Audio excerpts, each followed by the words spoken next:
Oi, pessoal, tudo bem? Hoje eu tenho um trabalho de ciências sociais para fazer e eu queria gravar para vocês como é que eu tô fazendo meus trabalhos agora.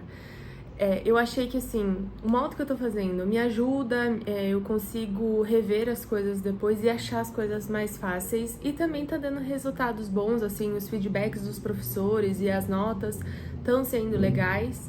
E aí eu queria mostrar pra vocês porque eu não sigo, assim, esses métodos de Cornell ou métodos de anotação diferente. Eu acabo fazendo coisas mais simples, assim, que são práticas, pelo menos pra mim.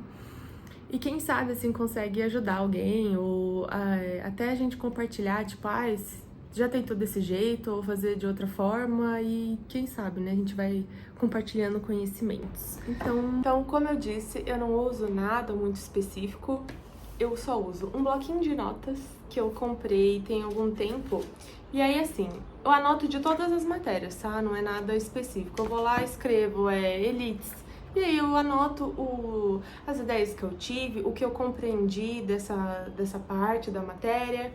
Anotações, assim, gerais, sabe? Depois, eu abro um documento no computador, onde eu não faço nessa primeira etapa bonitinho. Então, assim, tudo referenciado da melhor forma, sabe? Aquelas coisinhas de regras de ABNT. Não. Eu vou abrir esse documento e eu vou escrever tudo, assim, o que eu achar. Então, às vezes o primeiro parágrafo não vai concordar com o segundo, talvez tenha erros ortográficos, sabe? Tudo.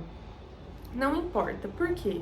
Eu sentia que eu ficava me prendendo demais em fazer tudo já correto, pra já tá, tipo, terminei o trabalho, que eu rompia muito o meu pensamento. Então eu não tinha muito um fluxo, sabe?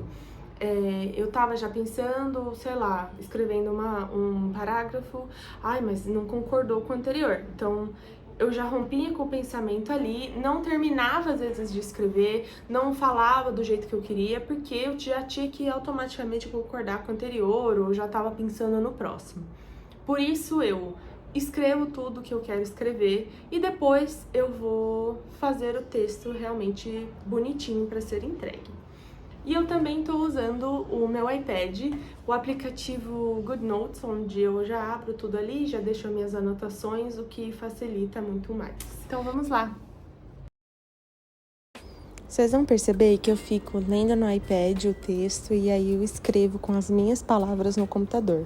Então todo o trabalho é mais ou menos assim. Então você lê as ideias que uma pessoa teve e você escreve o que você entendeu dessas ideias.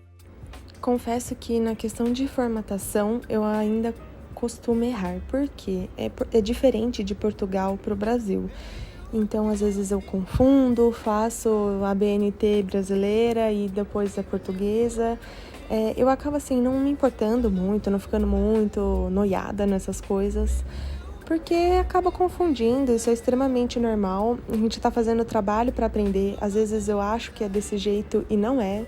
E os professores, assim, da minha faculdade, eles são super corretos para corrigir, sabe? Eles não ficam tirando, às vezes, muito ponto, eles pontuam muito bem, mostram os erros, o que a gente deveria melhorar e o que é que eu estou entendendo errado.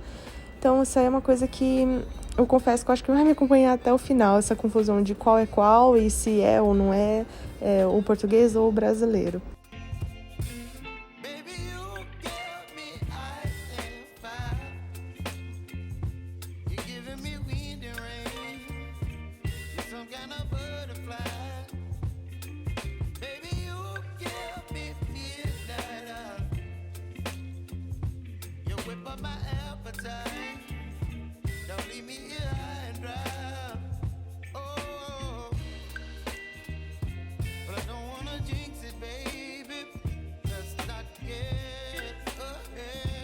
Confesso que eu achei que eu não fosse me adaptar a usar o iPad para estudar, mas agora eu não consigo, assim, de outra forma, usar outro aplicativo. Eu acredito que é igual o Kindle, sabe? Quando você começa a ler no Kindle é meio um pouco estranho, o formato, o tamanho, mas quando você se acostuma, você não quer ficar sem o Kindle, simplesmente leva ele em qualquer lugar. Eu adoro esse aplicativo, o GoodNotes, é muito prático, dá para abrir no computador. Então, assim, não preciso às vezes ficar andando com o iPad. Eu posso levar o computador na faculdade e escrever por lá. Eu adoro. Bom, gente, eu terminei de escrever o que foi pedido na questão. E agora eu vou fazer a estrutura do texto. Então, vou fazer no bloquinho de notas, mais ou menos, o que eu gostaria de colocar na introdução, no desenvolvimento e na conclusão. Normalmente, os professores pedem, tipo, um máximo e um mínimo. Nesse trabalho, ela pediu no mínimo 1.200 palavras e no máximo 1.800 palavras. Então, tirando notas e referências bibliográficas. Então, assim, por que eu tô falando sobre isso? Porque eu não sei se eu conto, tipo, um pouco a história.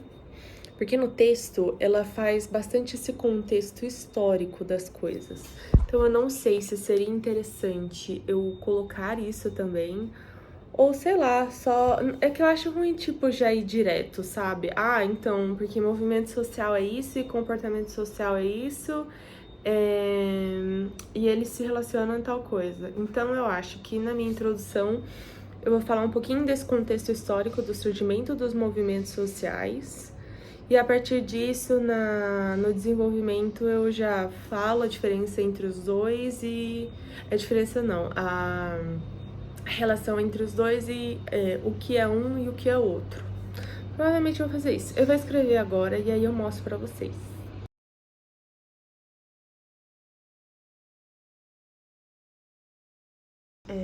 Eu vou fazer assim. Então, eu decidi que eu vou explicar bem breve sobre esse contexto histórico, porque ela acaba falando muito no texto.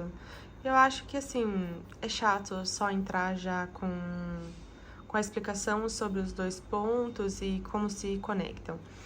No desenvolvimento, então, realmente tem que explicar sobre o movimento social, depois sobre o comportamento social. E aí eu coloquei, tipo, 3 perguntinhas. Qual a relação entre eles, os pontos em comum e um surge do outro? Então, assim, para tentar explicar realmente, tipo, a relação entre eles, não vou ficar lá respondendo essas perguntas, sabe? É só pra me basear realmente. Provavelmente vai ser assim. Eu não vou fazer isso hoje, eu gosto de fazer a base do texto, vou mostrar pra vocês como ficou. E aí, outro dia, eu volto, provavelmente vai ser amanhã, e aí eu escrevo o texto realmente bonitinho, conectando as coisas. Eu espero que tenha dado pra entender um pouquinho de como que eu tô estudando. É uma coisa simples, básica, não é rápido, né, tanto que vocês podem ver.